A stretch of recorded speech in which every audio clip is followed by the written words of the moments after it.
Pues muy buenas tardes a todos, queridos oyentes. Bienvenidos a esta cita semanal, La Pica en Flandes, este programa radiofónico que emite en Informa Radio y en distintos canales en YouTube, que informa al mundo cívico-militar de las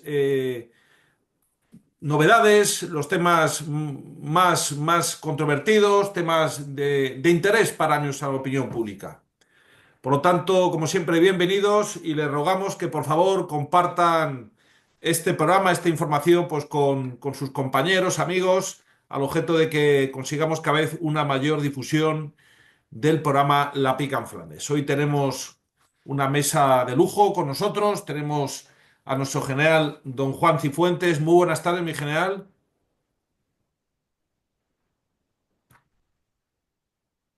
Oh, Guillermo, se te oye con dificultad. Ahora sí Sí, te oigo un poco mejor. Buenas tardes a todos. ok. A ver, voy a ver si de esta manera. Vale. Tenemos también con nosotros, a ver cómo va la comunicación, nuestro general Fontela. Muy buenas tardes, mi general. Buenas tardes a todos. Y también está con nosotros el coronel don César Collis. Buenas tardes, mi coronel. Buenas tardes a todos. Buenas tardes. Y nuestro historiador de cabecera, don Fernando Platón. Muy buenas tardes, don Fernando. Buenas tardes igualmente a todos. ¿Se me oye ahora más o menos bien o con retraso en el retorno? ¿Se oye bien? Se te oye mejor. Se oye mejor. Sí, sí, Bueno, Bien. mejor. vamos a ver Se cómo te oye bien vamos. sin imagen. Sin imagen, efectivamente, es que he cortado la imagen.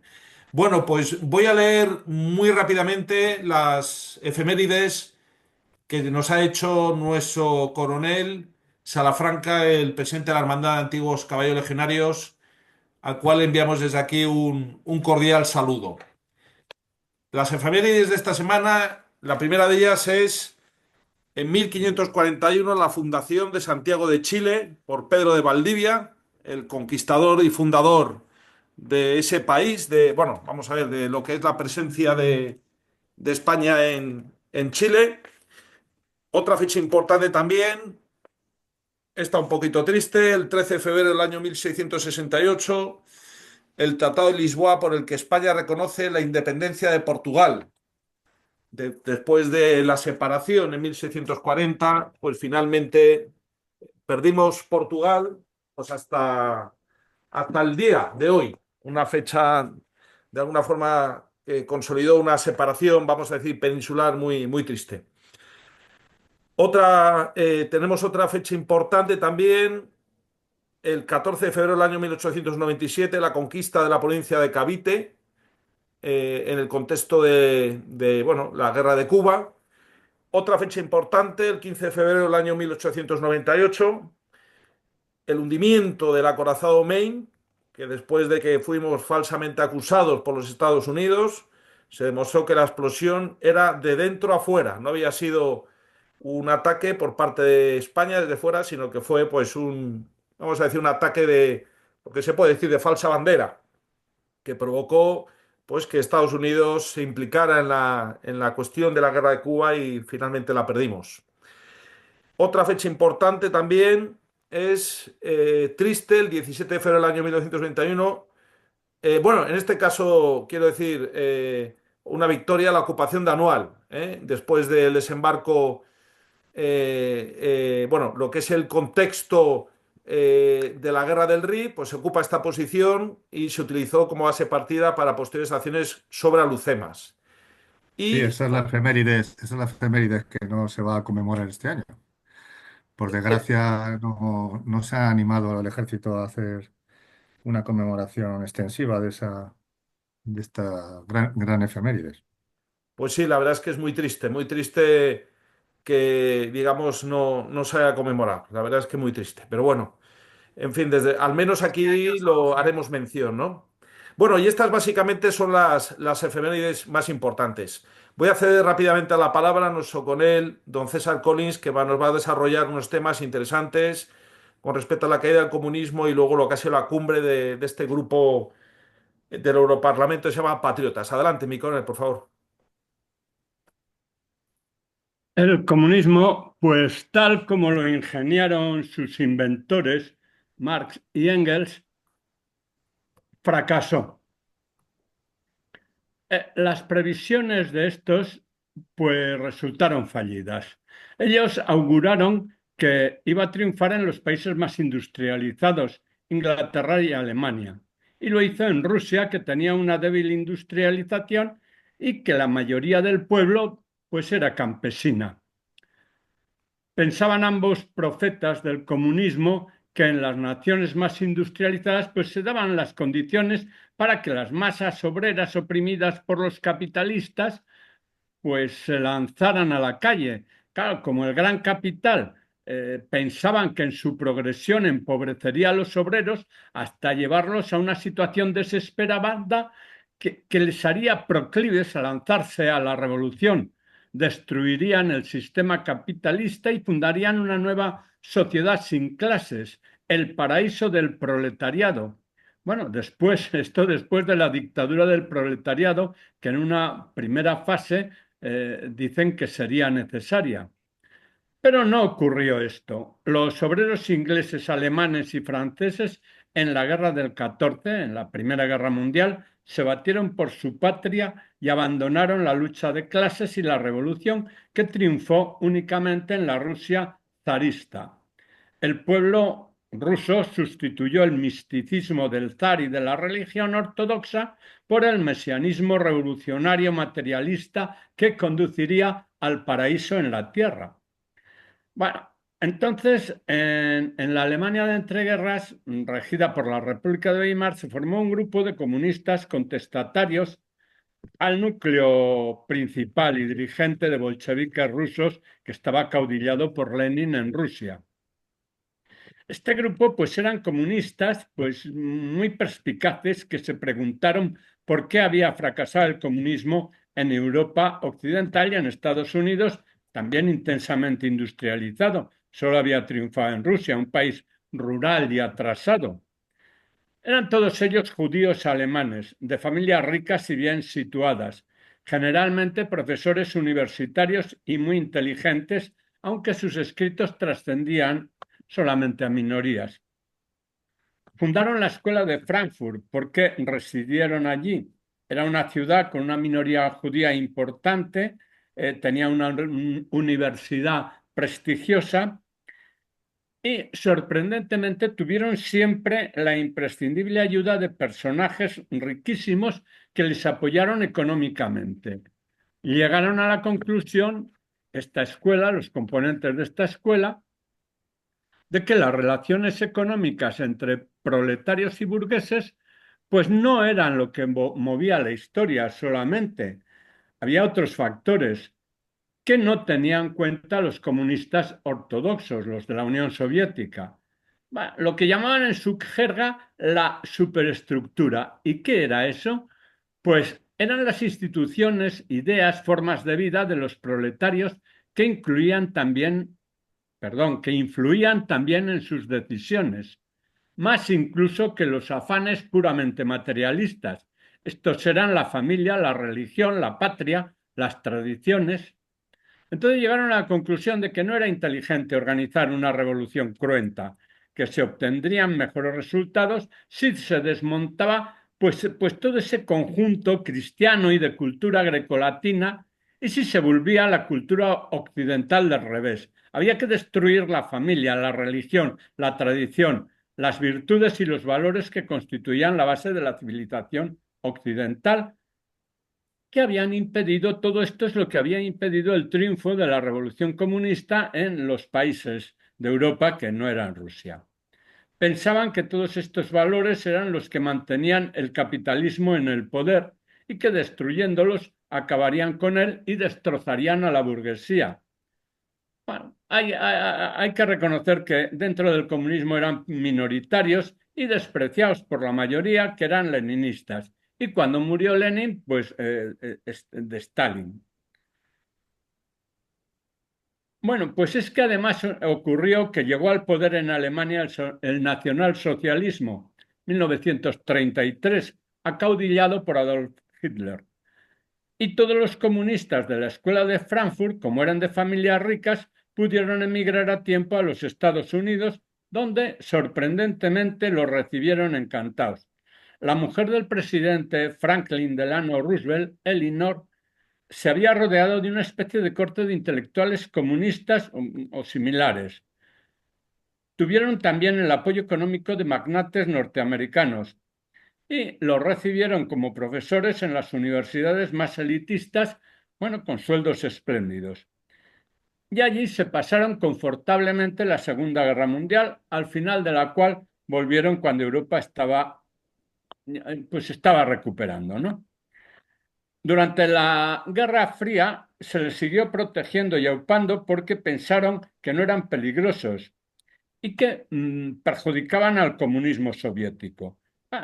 Claro, es que los consideraban como una especie de traidores y vendidos al capitalismo, a los de la Escuela de Frankfurt. Pero siguieron laborando por el comunismo tratando de demoler la cultura y moral occidental. Claro, lo que pasaba en Europa es que el capitalismo había cambiado sustancialmente. Había incorporado la nueva tecnología surgida durante la guerra. El capitalismo ya no necesitaba explotar al obrero porque sus ganancias dependían de la innovación y de aplicar las tecnologías a la producción de bienes y servicios.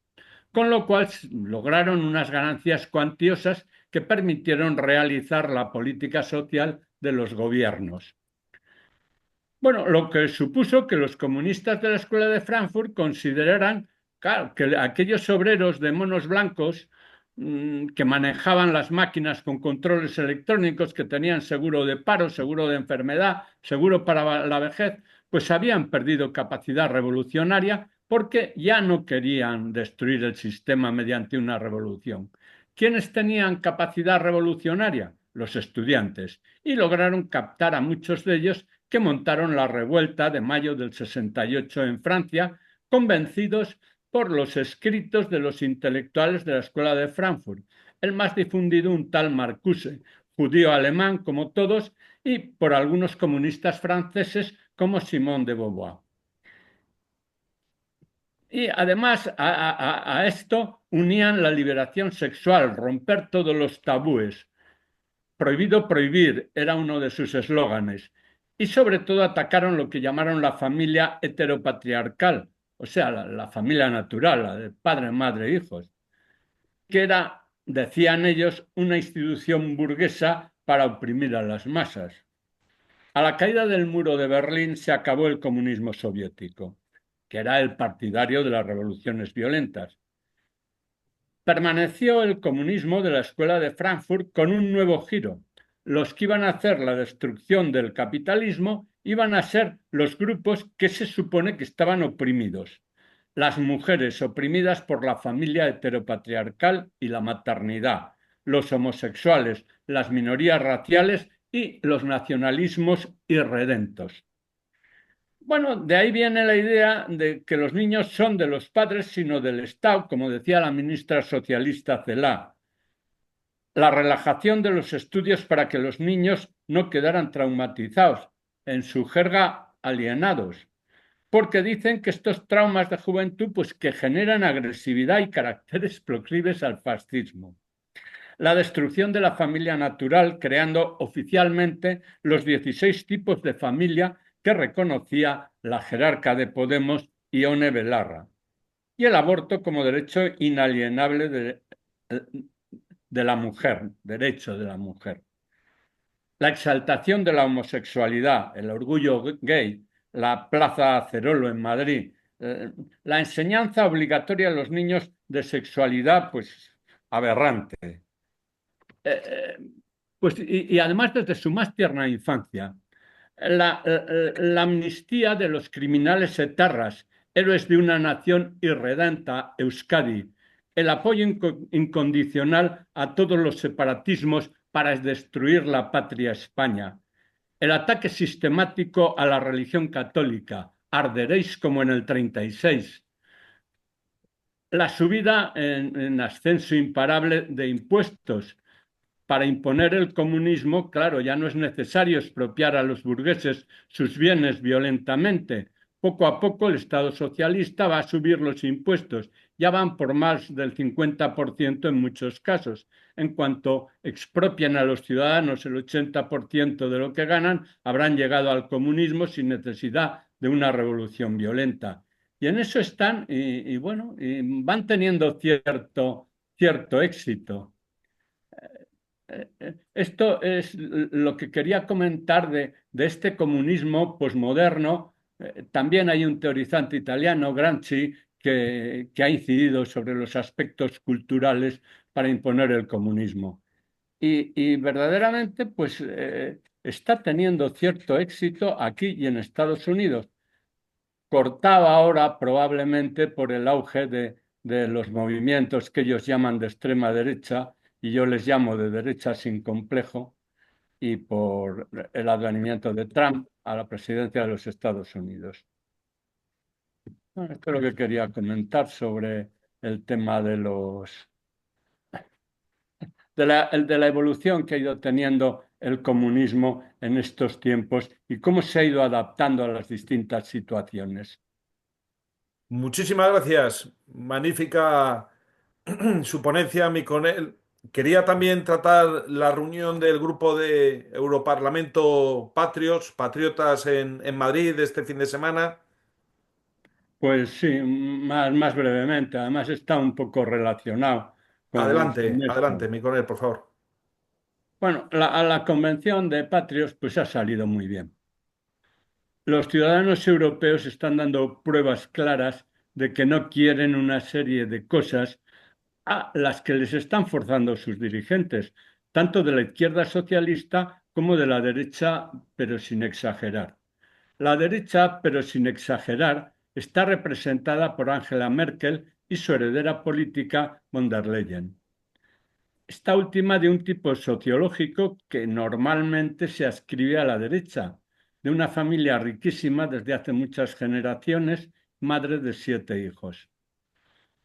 Pero no se entiende por qué hace política de izquierda en temas pues, de ecología extremada, que impone tantas condiciones que resultan nocivas para la agricultura y la ganadería y para las fábricas, sobre todo algunas, y que provoca la decadencia de estas actividades, al tener unos costes pues inviables.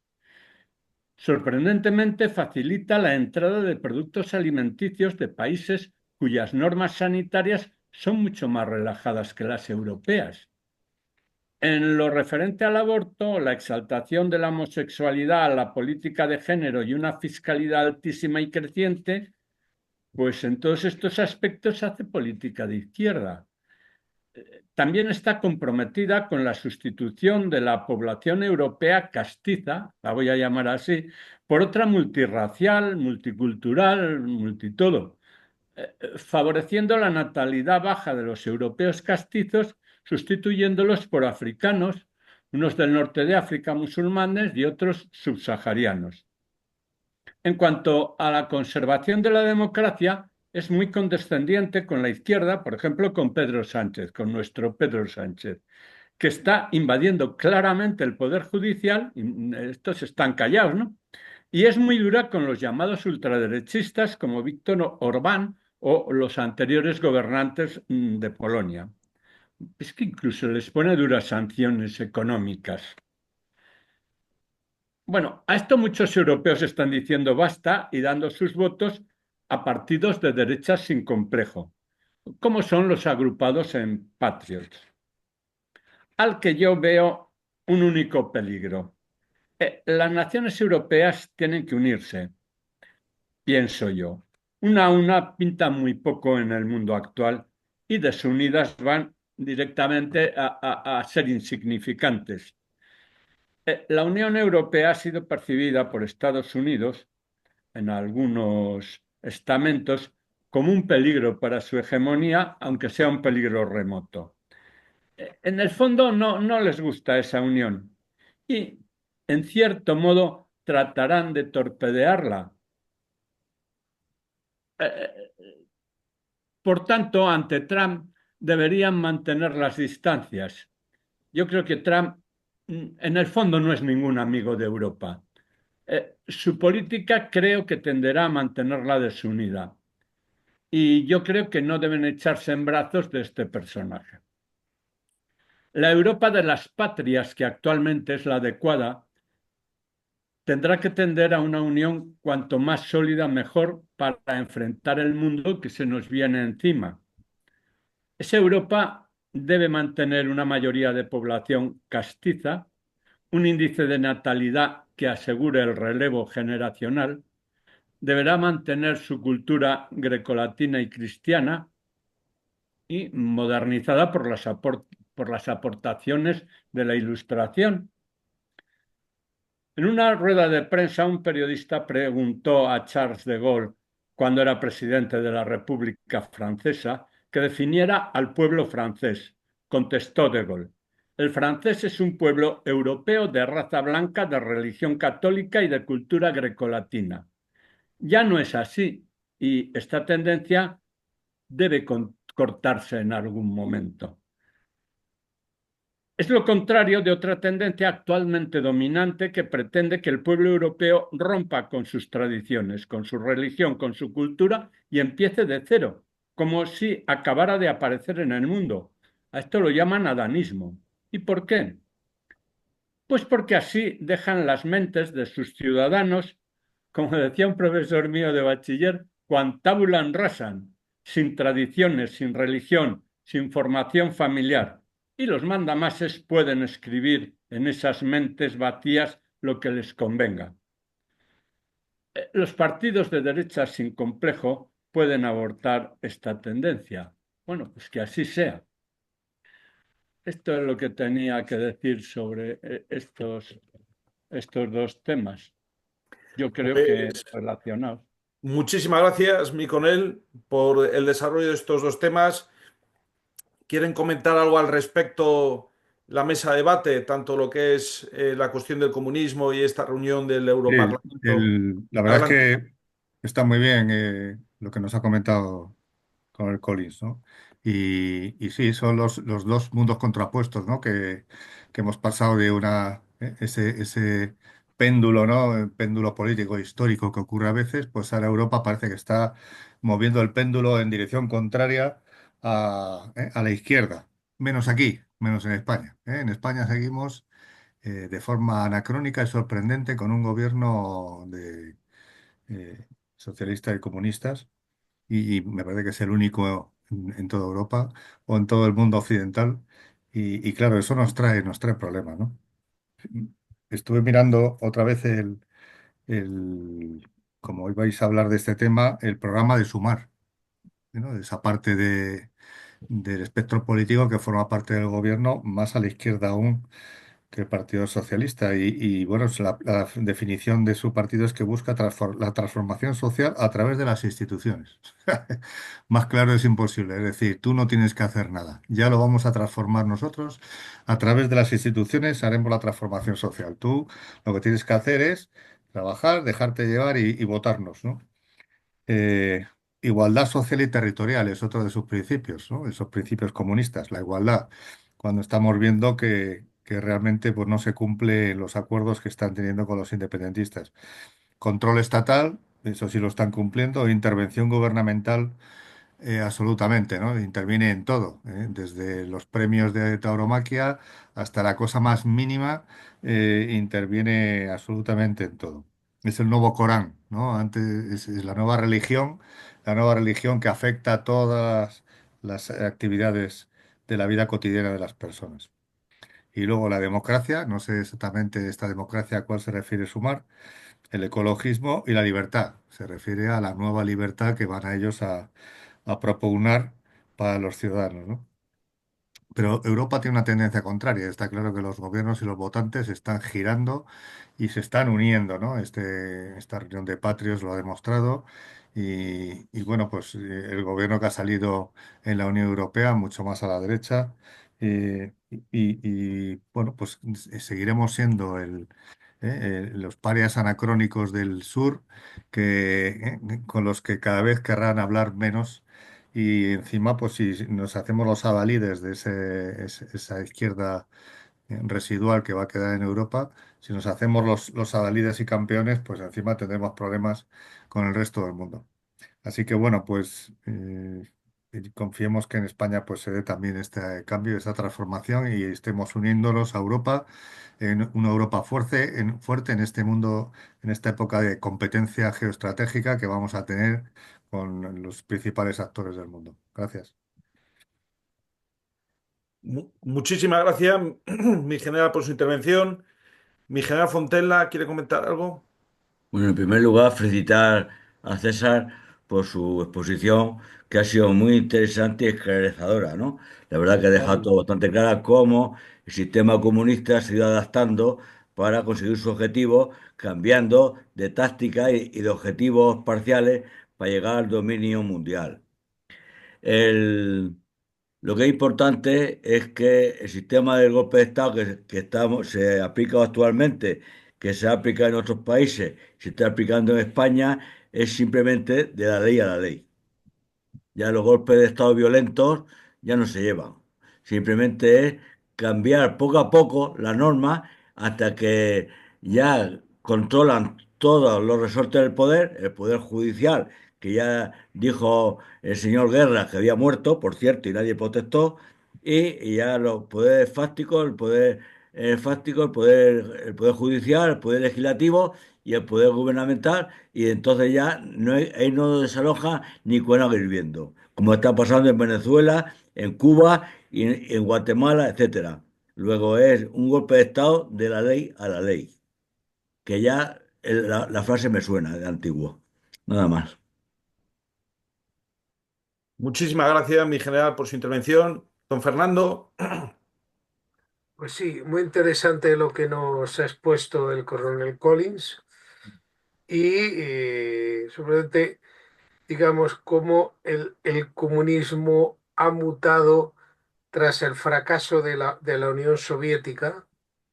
La Unión Soviética cayó en el fracaso más absoluto, donde esperaba, digamos, hacer el paraíso en la tierra, lo que creó fue un infierno, donde esperaba un gran progreso económico, lo que se vio es que las condiciones de vida, digamos, en Rusia, pues eran realmente penosas, muy atrasadas, mientras que todo el mundo se había desarrollado allí, no, y lo único que habían desarrollado era armas en lo cual sí que estaba muy, muy bien. Pero en el resto de temas económicos, nada. Y se esperaba que eso fuera el fin del comunismo, pero precisamente lo que dio alas fue a esta corriente que nos ha expuesto el coronel, digamos, de este nuevo comunismo. Y lo sorprendente es cómo ha ido cogiendo, digamos, auge entre las personas, entre capas importantes de la sociedad. Y a mí siempre me recuerdo un libro que escribieron hace tiempo unos autores franceses, que tenía un título muy significativo, La tentación totalitaria, y donde indicaba cómo, digamos, en la sociedad mucha gente prefiere, digamos, un totalitarismo a veces que le dice lo que tiene que hacer, que le cuida las necesidades básicas frente a, digamos, la capacidad de progreso, pero que exige mucho más, que da la libertad, pero que exige mucho más trabajo, responsabilidad y esfuerzo. Y realmente yo creo que estamos viviendo un mundo así en esto muy blando.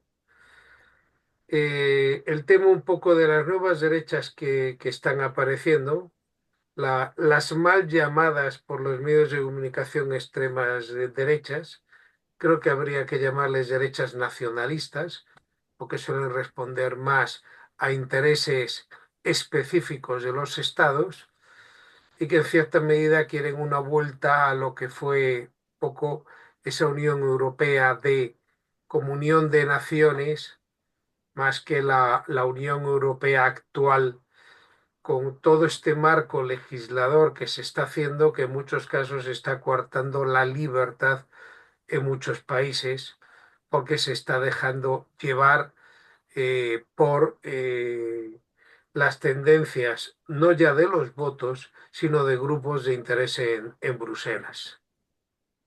Y bueno, esto es lo que quería decir. Pues muchísimas gracias. La verdad, un tema muy, muy interesante, cómo el comunismo ha ido de alguna forma mutando a lo largo de la historia y el aspecto de la reunión que ha habido en Madrid, cómo esas derechas, vamos a decir, no liberales, sino más bien nacionalistas o soberanistas, afloran. Es una realidad, ha sido un encuentro donde además han venido primeros ministros, no solamente Orbán, también el holandés.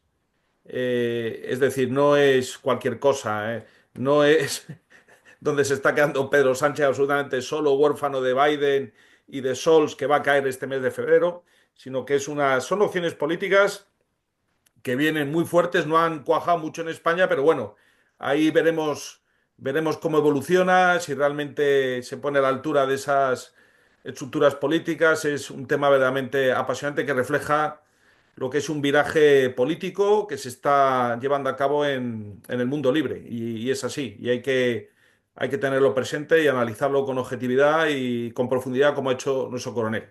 Así que, pues nada más. Vamos a pasar a la segunda parte, abordar un tema verdaderamente, como el anterior, muy, muy apasionante, que es la irrupción de la inteligencia artificial en el mundo de la guerra, en el mundo bélico. Para ello, nuestro general Cifuentes va a desarrollar una pequeña introducción. Sin duda serán temas que abordaremos más en detalle en próximos programas, pero yo creo que se impone un primer análisis. Así que sigan con nosotros aquí en La Piga en Flandes. Esta segunda parte tampoco les va a decepcionar.